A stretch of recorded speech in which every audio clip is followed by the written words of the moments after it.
I feel the war is at this really important juncture.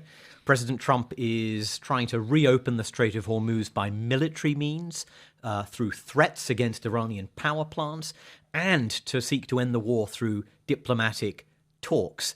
I think what people are struggling with, what I'm struggling with, is a full understanding of who has the upper hand right now, who is in a stronger position as that process unfolds.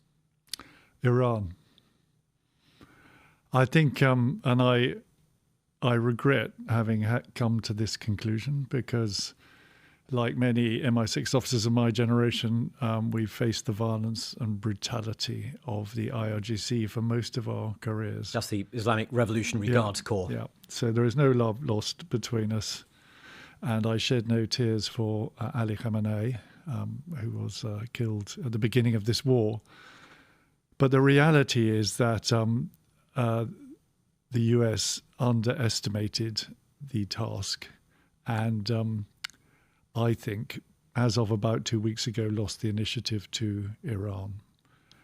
In practice, the Iranian regime has been more resilient than I think anyone would have expected.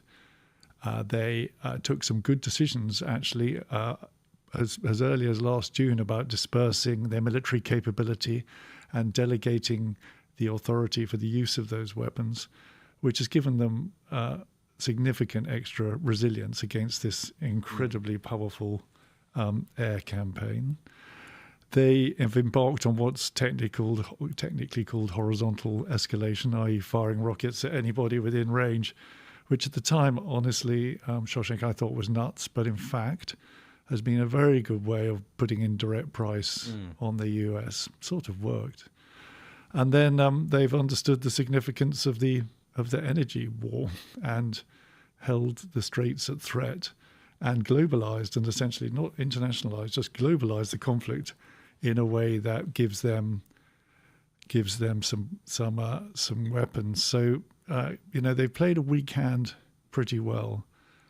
And at the same time, my second point is that Donald Trump has said some stuff that will have confirmed something they knew already, which is that they're in a civilizational war in their terms. They're in a war of existence. Donald Trump made it very clear that he wanted to see them, up against the wall, basically.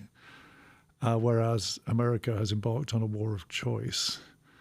And in those terms, I think that's imbued them with more staying power than their US and certainly US counterparts. And they know that now. And I think that really is giving them the whip hand.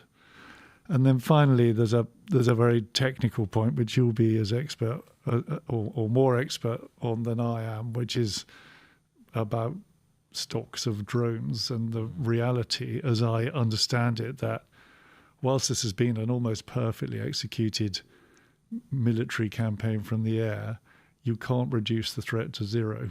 And while you can't reduce the threat to zero, Iran can hold the straits at threat. Even with just 10% of its initial drone stocks, it can hold the straits at threat, because these are not military people. It's not a military audience you have to satisfy. This is people who own oil tankers and captains of oil tankers. And that really does give them the whip hand. So I think the options for the US and Israel are pretty limited and not great.